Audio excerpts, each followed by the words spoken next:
Bismillahirrahmanirrahim. Assalamualaikum. Baiklah, bertemu kita pada hari ini untuk topik seterusnya iaitu 3.1.4 mengesan dan membaiki ralat pada segmen kod dalam penyelesaian masalah. Okey, sebagai ingatan, kita masih lagi berada pada topik 3.1 persekitaran kod arahan. Jadi sebelum kita memulakan topik kita seterusnya, okey, jom kita tengok kepada standard pembelajaran yang perlu murid capai.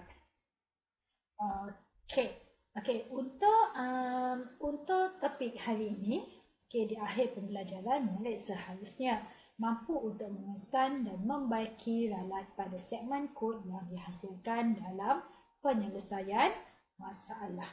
Baiklah. Takrif ralat. Apa itu ralat? Okey, ralat adalah kesalahan atau kesilapan dalam proses pembangunan atur cara. Seperti yang kita telah pelajari pada tajuk-tajuk yang lepas, ada 3 jenis ralat yang perlu diketahui dan difahami, iaitu ralat sintaks, ralat logik dan juga ralat masa larian. Jadi untuk hari ini kita akan fokus kepada ketiga-tiga jenis ralat ini. Apa itu ralat sintaks? Ralat sintaks biasanya berlaku disebabkan oleh kesilapan dalam bahasa pengatur caraan. Jadi bagaimana untuk kita mengenal pasti yang mana satu ataupun untuk kita mengetahui apakah dia yang akan menyebabkan terjadinya ralat sintaks. Yang pertama, cara penggunaan sintaks yang tidak betul, seperti meletakkan sintaks di tempat yang salah. Jika lihat kepada contoh, ini adalah contoh kod segmen. Pengatur cara menulis kod segmen Y fit. Maka sintaks ini adalah salah. Sintaks yang salah ini akan menyebabkan berlakunya ralat sintaks. Yang kedua, tertinggal atau salah menggunakan simbol seperti tanda titik bertindih, tanda petikan dan juga tanda kurung. Jadi murid-murid perlu ingat bahawa dalam pengatur cara, dalam penulisan atur cara, simbol-simbol seperti titik bertindih, koma, tanda kurungan, curly bracket, kotak seperti ini, semikolon, semuanya mempunyai fungsi dan juga tugasan-tugasan tertentu. Jadi sekiranya tertinggal atau salah menggunakan simbol ini, maka ia akan menyebabkan berlakunya ralat sintaks. Yang ketiga ialah penggunaan indent yang salah. Indent ataupun kita kata penggunaan perenggan yang salah. Kerana penggunaan indent yang salah akan menyebabkan atur cara dibaca atau cara tidak dapat dilaksanakan dengan betul. Yang keempat, perkataan sintaks dieja dengan tidak betul. Contoh float. Float adalah jenis data yang perlu ditulis dengan ejaan FLOAT.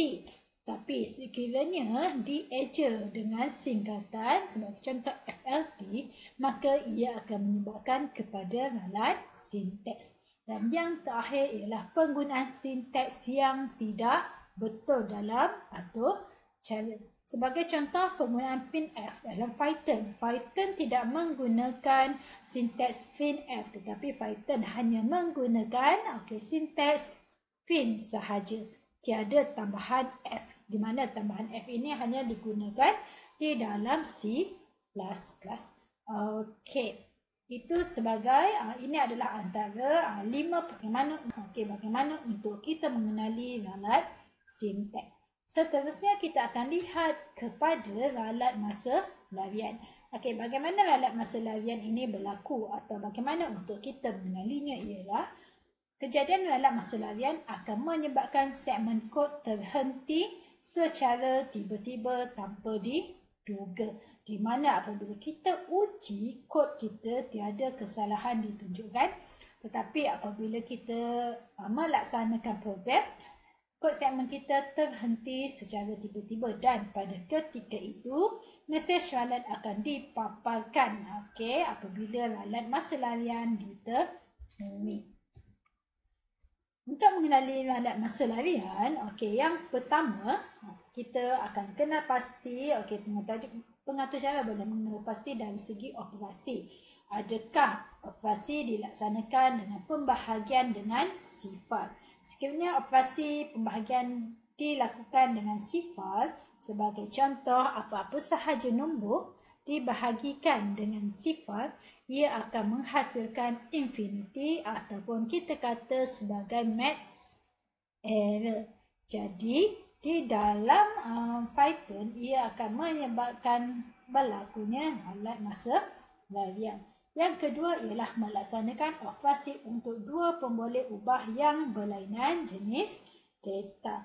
Di mana kita laksanakan operasi sebagai contoh float dan juga integer. Kita lakukan operasi, maka ia akan menyebabkan kejadian ralat masa larian. Yang ketiga, menggunakan pemboleh ubah, fungsi, modul atau objek yang belum ditarifkan ataupun yang belum diisytiharkan. Dan yang keempat, mengakses nilai pustaka atau objek atribut yang tidak wujud. Dan terakhir sekali ialah mengakses fail yang tidak wujud dalam simpanan kita ataupun simpanan penutur cara. Jadi ini kelima-lima faktor ini akan menyebabkan berlakunya ralat masa larian. Kita tengok pula kepada ralat logik. Bagaimana ia berlaku? Ralat logik tidak akan mengganggu pelaksanaan kod segmen yang dibangunkan. Maka tiada paparan ralat akan ditunjukkan. Lazimnya ralat logik disebabkan oleh kecuaian pengatur cara dalam penulisan atur cara. Jadi untuk ini kita lihat bagaimana untuk kita mengenali ralat logik. Yang pertama, pemanggilan pemboleh ubah yang salah. Kita ingin sebagai contoh, kita ingin mengeluarkan output purata. Tetapi kita memanggil pemboleh ubah jumlah. Jadi itu akan menyebabkan ralat logik berlaku. Yang kedua, penggunaan nombor bulat atau nombor perpuluhan yang tidak betul atau bukan di tempat sepatutnya. Sebagai contoh, pengisytiharaan buku sebagai float.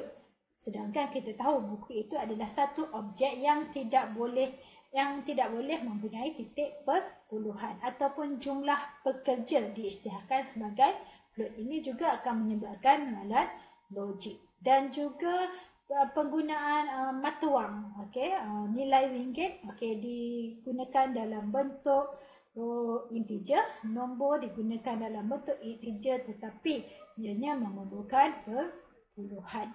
Yang ketiga adalah penggunaan operator pengendali yang salah. Ini sebagai contoh ialah operasi penambahan 1 tambah 2 sepatutnya ditulis sebagai 1 tambah 2. Tetapi di dalam operasi kita menulis 1 tolak 2. Ia tetap akan menghasilkan output tetapi output yang salah. Ini juga dikenali sebagai ralat logik. Kesilapan dalam ungkapan boolean sama ada penggunaan lebih besar atau sama dengan lebih kecil atau sama dengan, lebih besar ataupun sama dengan. Ini kesilapan dalam ungkapan boolean dan akhir sekali ialah penggunaan ruang jarak yang salah.